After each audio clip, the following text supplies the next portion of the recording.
So I was going through the reviews on iTunes of our podcast. Very good reviews. We're at a 4.9 average. It's very high. Everybody's saying great things. Many people are saying that the podcast is great. But there's a few, there's a couple of them that aren't. There was a 3-star review particularly that got me kind of stuck on it. 3-star isn't that much. No, of a 3-star fail. isn't terrible. That's saying average. And to be fair, a lot of our detractors will set us at 3 stars. To be fair, that's not hatred or anything. Respectable. It's a pass. It's a pass. But It's a C. they said, I like what they're saying and I agree with them and I think that they're funny, but they laugh too much and they're too chaotic. And it's okay, so you enjoy what we have to say. You think it's funny. You agree with us, but we've got too much Always Sunny energy for you or what? What's the deal here? I love that idea. I love the idea that we have Always Sunny in Philadelphia energy. That's like a huge. That's that's my aspiration. Those are goals, right? Yeah, exactly. I think I'm definitely the Charlie of the group, just from that meme. You're Charlie. That meme of all of the strings when he's trying to explain the conspiracy. I feel yes, you're absolutely Charlie. I feel like that's the energy I bring nearly every episode. So that's definitely. I think so. I feel it. I also half expect you to You dropped the ball last week by not engaging with me on my conspiracy theory that Michaela Peterson is trying to kill her father. Most of the time. Yeah. True. To be honest, I think she probably is, man. All that reckless partying and shit. It's definitely, suspicious. I think that she's got the idea that she can take the empire and also I don't know who Angie thinks she is. From Always Sunny. Yeah. I think I'm Danny DeVito. I think that's who I am because he's You're Frank. yeah, he's angry. He's angry and he's may I offer you an egg in this trying time? If I feel like I'm a mix between Dennis and Charlie. Honestly, Charlie because of the chaotic energy, and Dennis because he's a pervert that likes to draw women with overly huge breasts. To be fair, yeah, but if that's the only thing that gets you in Dennis's camp, I think nearly no one here is not a sexual Dennis. predator. Yes, I'd say you're more of a cross between Mac and the woman. I can't remember her name now in it. The woman? D. That's it. Yeah, you mean the bird? Yeah. Oh my god! You look like that's so funny because I forgot Mac existed entirely. I feel like I actually don't think Mac is a terrible attribution to you. No, in some respects, I think that's kind of, in some ways, how you are about things. And D's a sexual predator, so it's both sides. And D is also a sexual predator. I feel like if we were, I do think that you have a sort of the Mac energy where you really like to sort of come in hard on something and then you'll immediately retract it. Yes.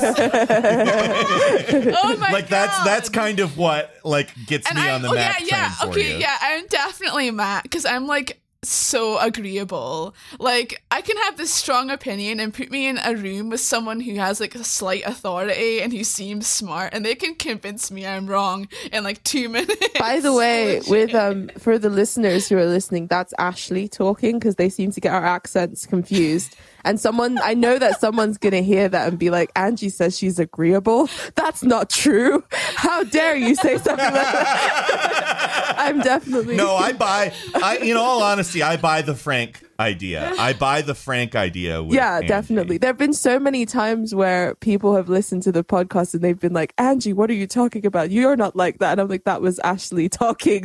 How can you not tell the difference between That's so bizarre because That's so fucked up. English and Scottish do not sound alike. That's horrible. There's another Always Sunny meme that I've just thought of that fits this podcast vibe perfectly. And it's that one with Mac and Frank on the beach where he's just disregard that, Frank. It's just a bunch of liberal bullshit. Yes. Also the rum ham. The rum ham kind of sums us up too. I feel like if Yes, exactly. I feel like if we were the Spice Girls, Jake would be Posh Spice. Why? You're quite a refined Because gentleman. I've got a Disney Prince voice. Yeah, because you've got that Oxfordshire voice. You've got refined tastes. I feel like you'd be posh spice. This episode is just gonna be us taking online quizzes. Yeah, to figure out literally, who we are. literally, From different literally. Yes. pieces of media. This is the BuzzFeed. This is the BuzzFeed episode. As it turns out, I am totally Simba from The Lion King. This is the BuzzFeed episode. Obviously, I'm Scary Spice because I'm the black one, and I'm scary. So I used to have a huge lesbian crush on Scary Spice. I thought her hair was like stunning. I went to the salon yesterday, and Jake, because like I like my afro was out because I hadn't done anything to like straighten it or whatever, and they were like trying to sort of dye my hair and detangle it and stuff. And like Jake, I was remembering that Jake's always like, you should wear your afro out all the time, Angie. It looks so cool, like the typical white fetishization thing. And I'm like, listen, if you're gonna look up, do you know how hard it is to look after an afro? It's like having a plant on your head. It needs to be like fed fucking shea butter and like watered and taken care of. And ain't nobody got time for that shit. Like it's so long. If you guys give me more Patreon money, then I'll have an afro. You work at home, so like you can just be there combing your hair with one, whilst you're typing a tweet with Shaking another. with the man. No, I can't be bothered. I can't be bothered. I'm who am I on Always Sunny? I'm not getting anything for myself. It's not happening. I don't know. What do you think? You are Cricket. I'm just kidding. Oh God, no, Rickety Cricket, absolutely not. You're what's it? Thank you for that, Ashley. You're the Aren't you the nicest one out of the bunch? D. You're the Who else? Do not call me D. You're D is the worst character. you're the McDoyle that ended up on Westworld.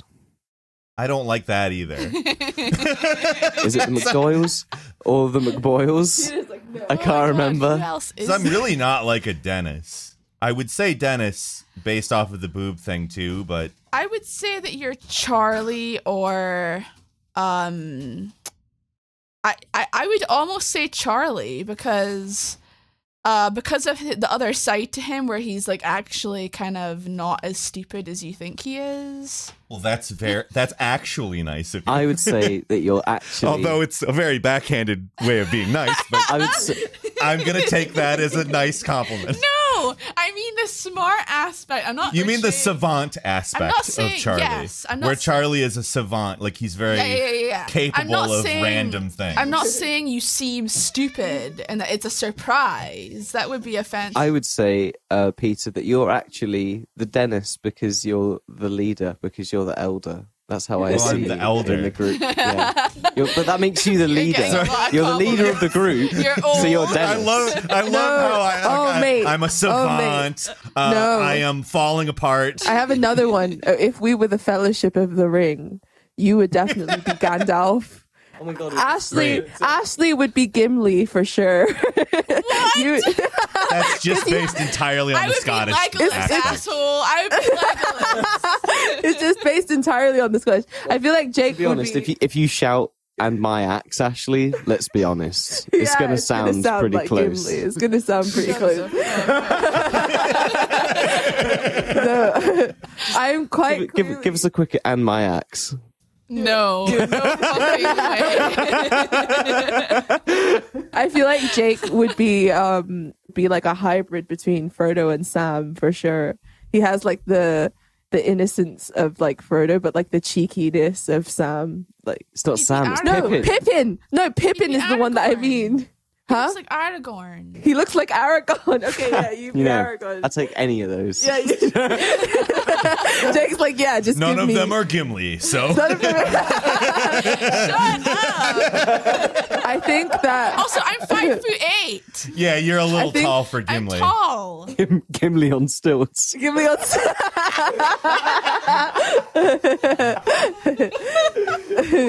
Gimli 2.0. Gimli on Legolas's shoulders.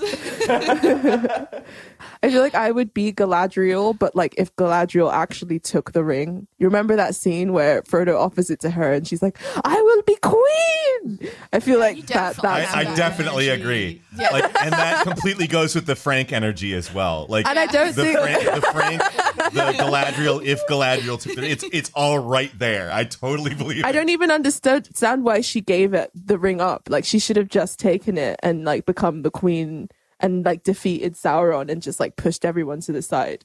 If we're For the good of the matching, people. if we're matching the energies of Lord of the Rings and It's Always Sunny, then I feel like I would be Frodo and Pippin if my other soul creature is Charlie. Aragorn and Charlie. I feel like Peter, you are definitely the Gandalf of the group because I feel like you have concealed power like Gandalf. Like you go around pretending to be. That's true. Yeah. You go around pretend like I you're agree like with this one. yeah, like you go around. That's all right. I'll take You're like it. you're like this one validates my ego, so I'll take it. But yeah, you definitely go around. Yes. You go around pretending to be like, oh, I'm just the nice guy. I'm the Grey Wizard. Look at me. I'm so actually evil. No, but I mean, underneath it, you would definitely like fuck up a Balrog. I feel like you would. I feel like if I could push definitely fuck some shit I feel like up. if push came to shove, and we were in Mount Doom, sorry, not Mount Doom, the Mines of Moria, and some Balrog came, you would be like, "Run, you fools!" And you would definitely jump in front. Take this and try shit out. I know what Lord of the Rings character I am for absolute sure. What? I'm the orc that says, looks like meat's back on the menu, boys. So it's low society. I mean, whatever energy you want to ascribe to us, it's fine. We're having a good time either way. I'm Peter. With me, as always, is Ashley, Hi. Angie, Hello. Jake. Yo. Before we get started with everything, we just want to petition you to head over to iTunes, leave us a review.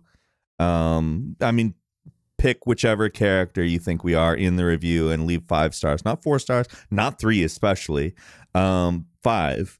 Also follow us on Spotify. If you happen to have an extra couple bucks every month, patreon.com/low society pod. You get bonus episodes. You also feel very satisfied for having supported such lovely people. Exactly. And also lowsociety.net in case you have to, tell somebody a location to go to on their web browser. Well, a couple of days ago, I was considering rewatching Twin Peaks for that sort of surrealist, crazy vibe. But then the DNC gifted us with their online. They gifted us with their so online. true. And I was like, David Lynch definitely had a hand in this madness. But then I saw the song.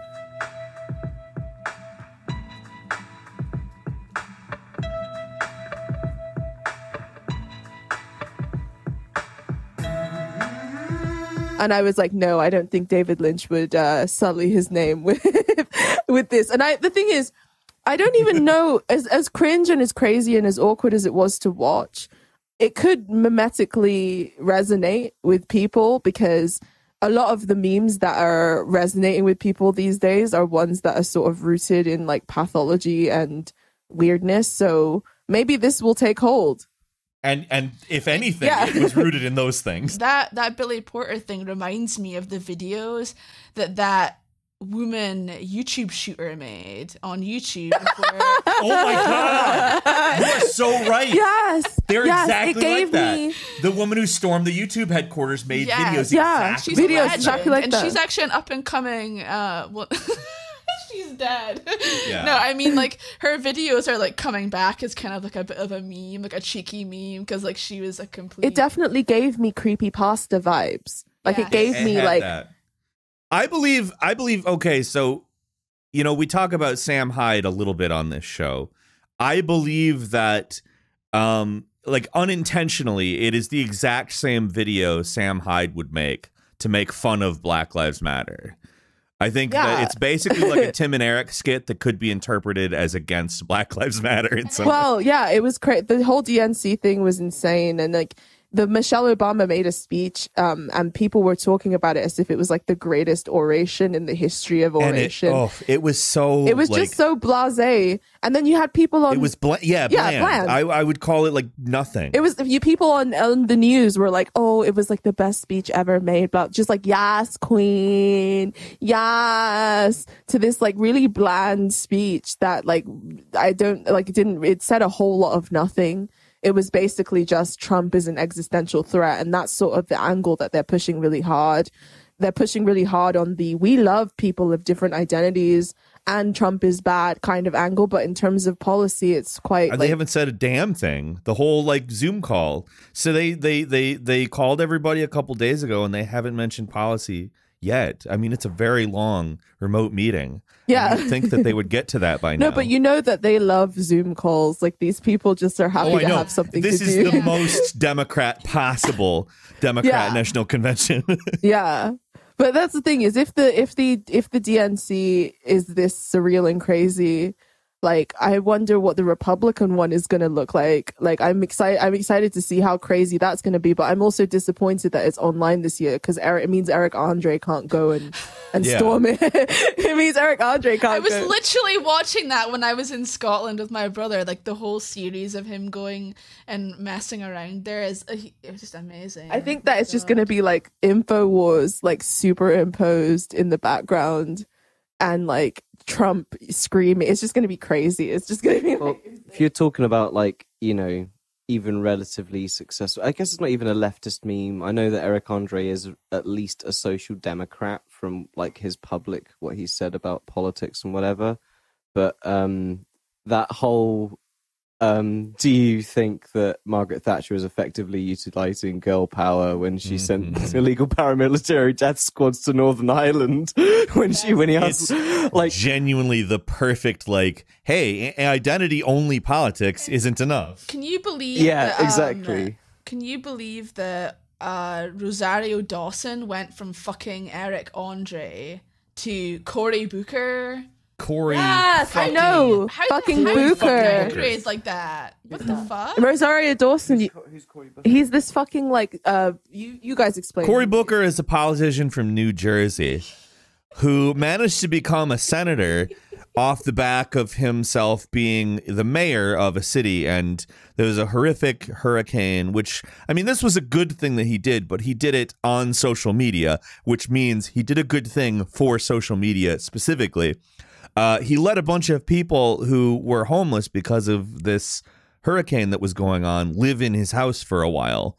And he did it in a way that he made sure the entire country knew about it. And, you know, a few years later, mysteriously, he became a senator, probably from all of the goodwill that he generated. That's crazy. I feel like he's also really flip-floppy on his positions and everything. He's bad. And he's just not a good guy. Like, he reminds me of an Eric, and the way he talks is literally like an Eric Andre character.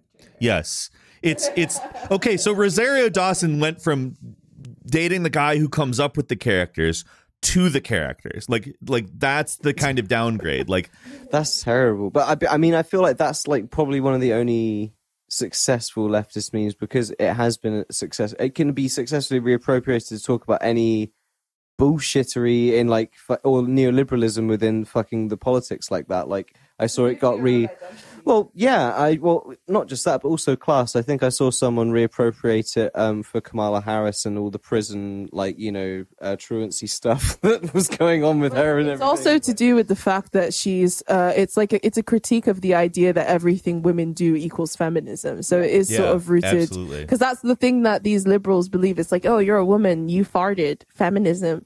You're a woman, like you fucking... You did something, anything you do equals fucking feminism, and it's sort literally having a period is seen as some kind of activism. Yeah. Really? I've seen that. Who? Like, especially with like TERFs for some reason, like they've really like politicized periods to the point where it's like I saw some TERF on YouTube like free bleeding all over herself while reading some kind of like book about feminism or something. It was pretty disturbing. My brain has like destroyed the memory. I remember that. I can understand wanting to take the stigma away from periods and have it not be this sort of gross, shameful secret that women have to sort of like deal with on their own. Tampons should and pads should also be fucking free, IMO or whatever. But like, I don't understand why people take these sort of weird niche issues and like push them to the fucking forefront of like political discourse for attention and for it just doesn't make sense to me. It's ridiculous. And like the fact that there are those kinds of memes like really disturbs me, and it sort of shows how like the collective unconscious is like pretty fucking disturbed right now. I feel like the DNC was emblematic of the fact that like they are coming to terms with the fact that American democracy is a failure and sort of trying to paper over the fact that American democracy is a failure. No, basically. I would agree. And I've also seen to some extent people sort of saying like the things that they saw at the DNC, this is the stuff that is going to get Trump elected. And I would just, it's not like, it's bizarre to me that people think that Trump could win or lose based on like some guy draped in weird cloth dancing in front of like a bad green screen. It's really weird to me that they think that this type of a thing has that kind of a power. Because A, again, these people can't meme, and B, if it does become a meme, it's not going to be a thing that like affects how people vote. It has nothing to do with any of like people. The majority of people who vote are like working class and don't really pay any attention to Zoom calls where guys are dancing. Like nobody cares about that kind of thing in quote unquote real life. Like what they care about is like the stuff that affects them every day. And if either party can make a case that their guy is going to affect them in a positive way during all of this shit, that's what's going to win. And at the moment, like it kind of looks like neither of them really have particularly convincing case. So I don't really know who's going to win, but it's not going to be based on, you know, I mean, like the dancing or the speaking or whatever. At most, the DNC is like evidence or a result or a signifier or something along those lines that the Democrats don't actually understand, like the people they're trying to appeal to in any way, rather than them like screwing up. It's downstream, not upstream. I feel like it's you're right. I feel like you're right, but at the same time, and no, this is not to say that this is the linchpin, this is the thing that's gonna be the nail in the coffin type of thing. But I definitely think that this sort of aesthetics and these sort of iconography, they do influence people's. I mean, 2016, like the memes that were created definitely influenced the way that people voted during that time. But it's difficult to tell whether, like I was saying at the beginning, whether this sort of imagery is going to resonate. Because what I see it as, it's either completely stupid and just out of touch and tone deaf, or it's like this sort of genius, like appropriation of these uncanny aesthetics. Because like Tim and Eric, for instance, like the whole thing that makes Tim and Eric funny is the fact that they're doing sort of public broadcast TV. And the reason why public broadcast TV is so uncanny and unsettling and weird to the point that it's humorous is because it looks like TV, but it's like janky. It looks, it's trying to look polished. The barriers to entry are so low. People get in that don't know what they're doing, and they make these amazing things. Yeah, they make these amazing. But but the thing is, the thing that makes it uncanny and unsettling is that it looks like TV, but it's janky, and there's this, it exists in that uncanny valley, which is why it's such a great vector for surrealist comedy. And I feel like that if the genius thing would be for them to be the genius thing would be them deliberately appropriating that imagery, making themselves look as uncanny as inhuman as possible, because they really are uncanny and inhuman, and they're sort of doubling down on it. Like, it's difficult. I don't think they're doubling down on anything, because I don't know. I feel like they tried to go really official looking in like everything that wasn't that song. Like everything they did, they put people on locations. They put up, lighting, and a lot of the speeches were done against like these very like sort of elaborate backgrounds. Like they were intended to look like a convention center, even though they weren't in a convention center. And I think that I think that like they want to appear normal, but they can't help but sort of also include these really surrealist, really strange like performances in it. And I think that there's an aspect of an expression of what they are that's just, when you said that they're doubling down on it, I think it's that they can't help but be that. Like they are this totally alien, unrelatable group of people with some form of power. And it's much more of an expression of that rather than an attempt at like putting some kind of a message out there or finding something that people might be interested in, you know, getting on board with. And I think that that's also the difference between the Democrat memes and the Republican memes in the 2016 election, because like you had like Hillary Clinton putting out like her like sort of making a face with like a rainbow background and so clearly trying to be something, but like that's also like the purest possible expression of them is that they don't actually have anything and they're trying so hard to be something, whereas the Republican memes were so specifically pushing a message. Yeah. But that's a major issue with the broader problem with like when these liberals and like sort of the liberal left try to meme is the fact that they sort of it's forced, because it's like forced fun, like you said last episode. Yeah, like the mandatory forced fun. Yeah, they thing. put the politics before the meme. Whereas if you see in some of the more successful memes from the right wing, the meme actually comes before the politics. And the thing about memes, like I said, is that there's a certain element of synchronicity that makes a meme. This thing that sort of arises organically and then like becomes part of the collective unconscious. And it brings me to the "They Can't Stop Us All" meme, which was another really popular meme of last year with the whole Area 51 thing. Yeah. And it was like, they can't stop us all, blah, blah, blah. We're going to storm Area 51. And it sort of made me think about like how the postmodern paradigm has affected the way that we organize politically around ideas, because "they can't stop us all" is just sort of a sentiment. It's a meme that sort of spread, but then it managed to get people from all kinds of different ideological places gathered around this meme. Like there were people who were like conspiracy theorists. There were people who just wanted to fuck the aliens, believe it or not. There were people who They played Mass Effect. Aliens can be attractive. and they just wanted to see the fucking technology from their video games, like IRL. And then yeah. it gathered all these different people, and it kind of reminded me of like the Max Stirner. How do you pronounce his name? Max Stirner. Stirner. Sorry. Okay. Yeah.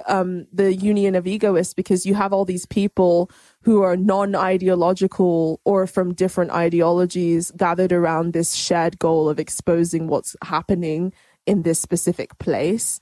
And that's sort of how I feel like a lot of political action in the future is going to be. It's going to not be centered on ideology. It's going to be centered around shared sentiments. And I feel like that's part of the reason why the left kind of rejected they can't stop us all meme and made fun of it. And like, you know, because the left has this like huge fear of non-ideological spaces, because then you can't really purity test people about what they believe if you're just sort of in the same space as them for like a shared goal. So yeah, I thought it was really interesting. I think one of the biggest reasons that the left rejected that meme, and it was kind of a big deal to reject as well, because that sentiment of "they can't stop us all" is like that's like a super revolutionary and like powerful fucking sentiment that if you manage to really ride that wave, like that could bring about fucking change like none other. Yeah, man. I mean, you could easily transmit a lot of things over that. Yeah, There was actually some of that vibe during the protests too. They can't stop. You can't stop us all. Yeah, exactly. And then they subsumed it pretty bad, but But because Can I just add one thing? The collective unconscious keeps sort of spitting out these things for us to use, but we keep rejecting them. So it's not as if those... yeah, it's interesting, isn't it? Yeah, it's not as if those serendipities or synchronicities don't arrive at our doorstep. They do all the time, but we just don't take the opportunity. Same thing with the Joker as well, I think. But I think they specifically rejected the Area 51 they can't stop us all moment because it's a constant fear to not appear intelligent, and if you sort of even entertain the idea of this ridiculous story of Area 51 aliens, blah, blah, blah, then of course no one's going to take you seriously as a very deep, thoughtful intellectual on the left and this and that. So how could you possibly entertain Area 51? And they can't stop us all. Yes, but that's not what Marx was talking about. They didn't talk about the Greys. And it's just like... But he was talking about exchange values and use values. And the labor theory of value and all of these things. This has nothing to do with Area 51 or those strange conspiracy theories. That's what I mean when I say we've surrendered all of our archetypal power, because within the whole alien sort of paradigm lies so much archetypal power that's deeply rooted to the paranoia and insecurity that people feel around politics. Exactly. Like that, I feel like wasn't just about aliens, because although obviously that is the central topic of that meme, it's also just tell us what you fucking know. We know you know shit that we don't know, and we want to know what the fuck is going on. Yeah. Like that is the feeling I feel like a lot of people... It's literally collective power. Yeah. The meme is literally collective power. Yeah. There is no other way to interpret it. They can't stop us all. That's the point. I feel like the same thing with Szechuan Gate, which was another meme that was political that came as like this sort of protest movement, because Szechuan Gate was sort of this protest of capitalism promises me that I can have the thing that I want. And it's not giving me the fucking thing that I want. And they stocked 2 fucking things of the sauce in every other fucking McDonald's that they said they'd have. And it was like 2 per state, 2 fucking packets. I'm this alienated, atomized consumer. I've given away basically all of my, freedom and all of my ability to self-actualize in order to sort of live in this cushy consumer bubble. And you're telling me that you can't even provide me with fucking Szechuan sauce? I'm Pickle Rick.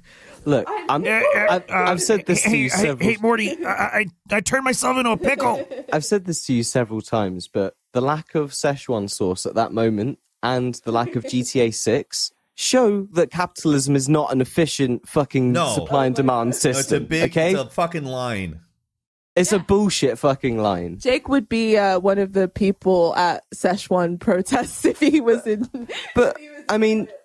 If you follow the thought train of the Area 51 thing, it's like, it's not even that crazy. So it really did disappoint me that like people didn't really hop onto it, because take away all the aliens, literally just actually put that scenario of they can't stop us all. And there's like 100,000 people marching towards that fucking area, S4, where Bob Lazar was. Like, they literally couldn't. You could literally fucking live stream the whole thing and it would be beyond fucking mind-blowing. Even if it was all bullshit and there was nothing there, then like fucking so what? Yeah. Even just a bunch of paperwork and like guys that do the paperwork. But then the very fact that you have just gone and taken over the most top secret military base on American soil, like that as a collective, then like the realization of that, surely, like there's all these like, shit, the elite don't actually have to rule over us. Fuck. Yeah.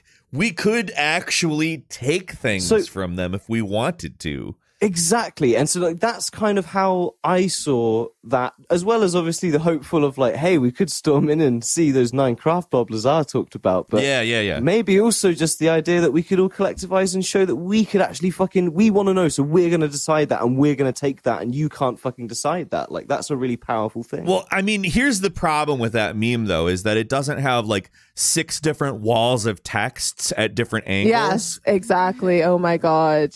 Actually,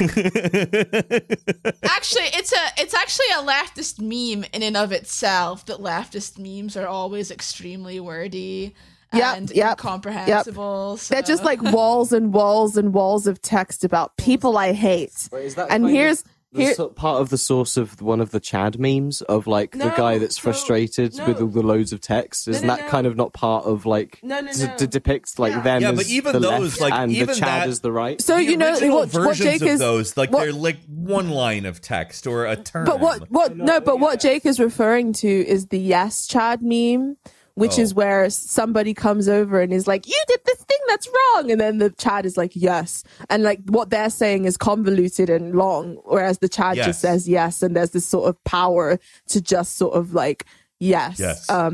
And like, that's kind of what the left is doing. That's how our memes work. We're the ones that are like, meh, meh, meh, meh, meh, and everyone else in the world is just like, yes. And I noticed this thing is that the liberal left and libs, they love to dunk on right wingers, but then everybody across the political spectrum loves dunking on liberals. Yes. And I remember yesterday I was scolded by a very prominent slideshow creator for being for talking about the failures of the liberal left too much and not doing enough to talk about the right wing. And it's like is already an entire industrial complex that's rooted around scolding right wing people and dunking on them. But then again, everybody who isn't a liberal hates liberals. So why would I throw my eggs in that basket? Like, I'd rather do the thing. That's why the right has done so much to define liberals as the left. That's left. I get DMs like that quite a bit as well. Like, why as a communist or as a Marxist would you focus on liberals who are technically, I guess, closer to us in terms of ideology? No, and it's like, I really don't believe that. I don't. Because, like, I actually feel like, to some degree, like, with a Trump voter and me being, like, wanting to vote for Bernie, I can see why we would have more in common than me and someone who wanted to vote for Hillary, personally, because the Trump voter voted for Trump because he wasn't like other politicians. That's why I wanted to vote for Bernie. I'm not interested in politicians. I'm not interested in electoralism most of the time, but Bernie interested me because he was something different. And that's how a lot of Trump voters think too. They weren't engaged in politics until they saw someone that felt like closer to them. Tearing shit up. Yeah. At the debates. It's true. It's 100% true. But that's the thing. Another thing that I've noticed as well is that the left memers, not only are they really convoluted and don't actually understand what the point of memes is supposed to be. It's supposed to be a succinct image or phrase that sort of sums up really huge ideas in this sort of like distilled form. But they also tend to take the memes that are created by, people like the incels, like the whole Chad virgin thing is an incel meme. Mm-hmm. And they're memes that are created by people who are psychologically dysfunctional. And then the left then projects more of its psychological dysfunction onto this psychologically dysfunctional meme and ends up spreading more misery across into the ether, basically. Just more misery and dysfunction. And a lot of the memes, like the specific one that we were talking about is one that's been circulating recently, where it's like the Bernie bro, the tanky, the woke scold, and then the proper real leftist, which is kind of the structure of the meme. So it's like everyone's a virgin except me, I'm the Chad kind of meme. And it looks except for me. Yeah, and it's like walls and walls of text about why everybody's bad except me, why I'm good, blah blah blah. But you know what it kind of reminded me of? You know those like weird like cutout notes that like serial killers make? Like those weird like you know where they like make collages from magazines, basically, like you can tell that kind of unsettling, uncanny feeling that you can tell this is coming from a disordered consciousness. Like this is coming from someone who's not like okay, basically. These are all the phonies and this is why they're all phony. It's like a Holton from Catcher in the Rye vibe. This is why I'm pure. It gives me the heebie-jeebies when I see a lot of these memes, because I'm like, this is coming from pure pathology, like making a list of your like the people that you hate. Like it's weird. And yeah, like there is that weird thing where the memes that come from these really, really disordered, atomized communities, whether it be the red pill people or the incels or these really dark sort of underbellies, are then adopted by the left rather than us trying to sort of make things that wake people up, shake people out of there, or bring people out of the spectacle or make them feel more empowered. We're basically spreading these like sort of viral pathologies around as if they're supposed to convey our political message accurately, which I also find like really, really strange. Well, I mean, they use enough text that it probably is accurate, to be fair. It is really But bad. at least accurate to what they're trying to say. But yeah, nobody cares. That's the big problem. Yeah. Like whenever I see a meme that's like mostly words, I'm like, huh? I love them. Like I actually really like wordy memes. Like I just like to waste time. That's why. I really do. You're just stoked Actually, about I like, while away the hours, conferring with the flowers. I think That's this how will, you consume memes. You're the scarecrow singing. this will be some member berries for you, Ashley. If you like the wordy memes, you probably like the 4chan stories that ended in 1, 2, 3, 4. Let's all do the dinosaur. Like Yes. that was my biggest waste of time. Was literally just reading like entire, basically novellas of like stories of just ridiculous shit happening, and then the last paragraph all rhyming for it to then end with 1, 2, 3, 4. We all did the dinosaur, and you're just like, holy shit, this was just such a waste of time. Yeah. It's crazy. It's crazy though, because like, yeah, we don't have that sort of mimetic power. Like I said, and we kind of reject every single opportunity or synchronicity that presents us with like a meme that could actually be useful. Because there are some really interesting memes that are going on out there that are, because memes aren't only just these images and phrases, they can also be like behaviors or social like affects that people do in real life and stuff. And there's this really interesting there's this really interesting thing that's going on at the moment called Randonautica. It's like an app that someone invented. Have you heard of it? Yeah, I played Oh, it when I was Ashley. in Scotland. Oh, you did Randonautica. I had the craziest Randonautica experience. Oh, wow. My brother, his sister, and me, we all went out to like kind of make a day of it, because like I'm not a believer in it or anything. Like I'm not typically a believer in stuff like that, but we were watching like TikTok compilations of all the spooky stuff that's been happening on the app. So we were like, okay, let's waste a day, like go out. And it was pouring of rain, so we were like soaking wet as well. And we got one that was about 5 minutes away, which was in this like wooded area that is in the middle of my village. That's kind of like tucked away. It's sort of like a walking spot. So we're there, or at least like very close by, and my brother is like, oh, this is actually the area where my friend buried his dog. And my brother was super close to this dog. They had been kind of like raised like with each other a little bit, you know, like when your friend gets a puppy and you go over and like love on them and they have them for the rest of their life. And the dog's name was Toffee. And like he was adorable. I actually knew this dog as well.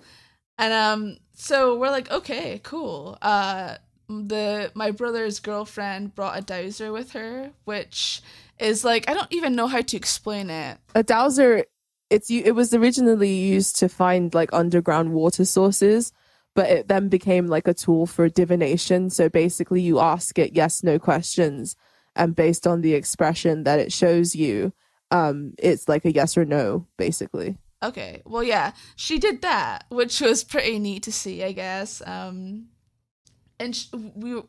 wait, no, where was I? Okay, we reached the actual point, and there was nothing like really weird there. There was like this weird, actually there was. Wait, when we get to the point, there was this strange stick pyramid. Like someone had built like a weird little sculpture thing, which was not what we were looking for. So we took the dowser out and we asked if it was an animal, and we narrowed it down, trying to figure out if it was this dog Toffee coming to see us or something. And we asked finally, like, is this where you're buried? And it said pretty strongly no. And we said, okay, are you buried very close by? And it said yes. So we're like, okay, let's try and see if, you know, we can use the dowser to locate exactly where the dog is buried.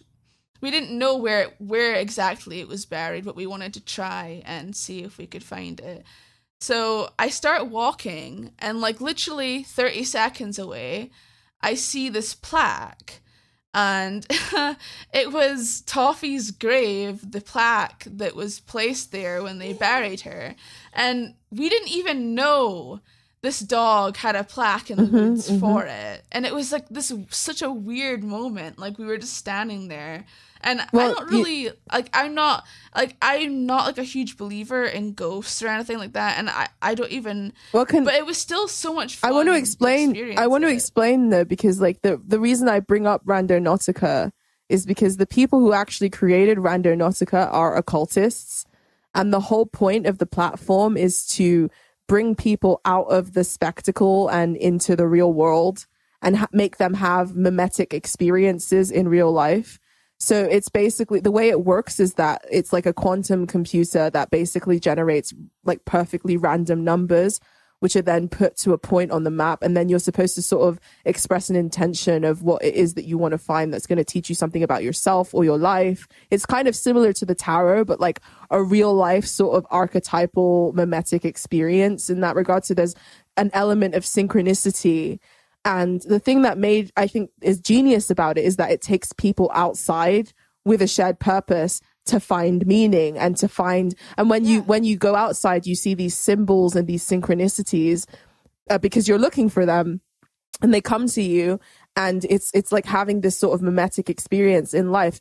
And my in real life, and my point, and me and Jake are definitely going to do a Randonautica adventure soon. I've been trying to convince him, but he keeps thinking they're going to sell our data if we download the app. Nice. To like, it's sweet that you say that, because like the next day my brother had to go into work, and I don't really know his girlfriend very well, but we decided to like go out together and try and see if there was anything cool. And her point led us to this like beautiful like secret garden, and we were just exploring it together, and like I fell in front of her, and like we had like a really sweet day together, even though like, and we were like looking for the things that like we thought that we would see, like spooky things, and you know, it depends on your consciousness and your intent. Like if you go out with the intention, or if you have like a dark sort of mimetic kind of experience, it's supposed to reflect what is going on within you.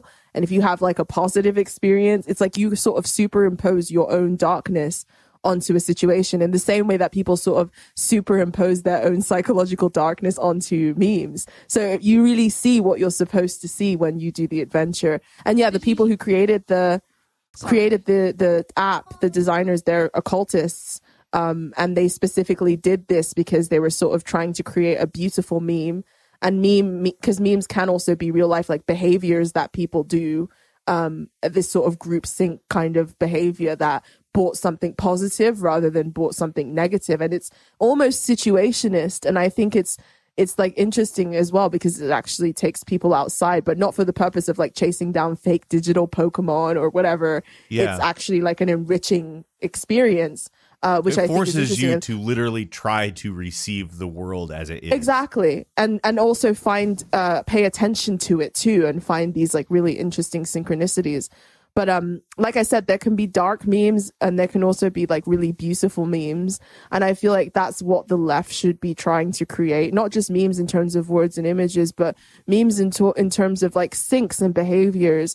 Because the sort of mimetic technology we have that's to our disposal, that's like online, it's neutral. It could be used for positive aspects, but it could also be used for really negative aspects. And the same way They Can't Stop Us All meme was able to mobilize at least some people to actually go somewhere.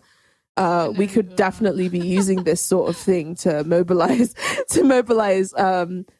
people to sort of have enriching experiences, ones that make them confront the contradictions of the system more viscerally.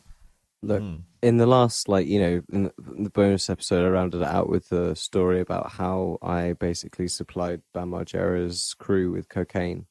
I've told previous stories about how people are rummaging my bins and claim that I'm a criminal and a thief. I'm someone that's susceptible apparently to these random universal encounters like quite a lot. Is that why you're scared? I don't really want to know what this I fucking think I thing. figured out why, but I swear I think I figured out why, because my brother has similar hair and facial hair to you, and he also attracts weirdos. He is literally like the sheep herder of all the eccentrics in my small town. You know, I'm starting to think it might be. I think it's because you guys look like Jesus. I think it is. I think it's such a. It must be a Jesus thing, and then all his disciples were just fucking nutters that just wouldn't leave him alone. Yeah, they were all just these dudes who were like, he's got a beard and long hair. I gotta go talk to him. It's an archetypal thing. If you look like Jesus, then people are going to think that you're the Word made flesh, a meme that's broken out of the domain of our unconscious and into real life. So of course people are going to want to talk to you. Of course people are going to try it. But I feel like that's the reason why Jake is afraid to do one of these Randonautica adventures with me, because he's afraid that we're going to find like a dead body or something really That brutal. happened. And- Did you hear about that? yeah, it did. Some kids found like a dead body in a suitcase, which is pretty like intense. Some people find like these weird wonderlands that people have created. People find all kinds of crazy shit on those journeys, but I wouldn't recommend doing it unless you're doing it like with people, because I wouldn't go on my own because I wouldn't feel safe doing it. I would feel Lead pretty you to some sketched out. random Going, place. That's literally Yeah. the first time I did it by myself, and the whole time my brother was on You're Facebook mad. Messenger, like messaging me and like calling me, like, "Are you safe? Are you safe?" But I was like Oh my sending him God. photos of it leading me into the forest, and he's like freaking out, like, "Ashley, no, be careful." well, I think it's an interesting thing. It's almost like a bit of a situationist. It has a bit of a situationist angle to it, because it's encouraging people to go outside and have meaningful encounters and situations, and even it could even be something that really bonds you to the people that you're with as well. Like you said, you had a really good time with the person you with your brother's girlfriend and stuff. So yeah, that's something that you don't normally see coming out of the internet in terms of a meme. Usually the memes that come out of the internet are ones that spread pathology and encourage people to become more atomized and miserable. So yeah, this has been our conclusion on meme analysis. Next week, join us for more shenanigans. But while you're at more it, meme give us some dollar on pay. For part 3 of our analysis of memes, come back next week. No, we're not going to. If it becomes relevant again, then we'll talk about it. But like, I will probably move on. If you got extra dollar on Patreon, chuck some of it our way. If you are on our Reddit, make sure you defend us from getting cancelled. If you want to follow us on Twitter, you can find us on Twitter, and also be sure to leave 5 stars.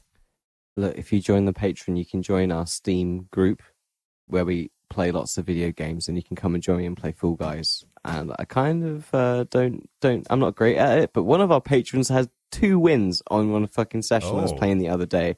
I was super fucking impressed, and yeah, it's really good fun. We will have a good time. So yeah, come and join the Patreon if you got the money. We would love to see the community grow.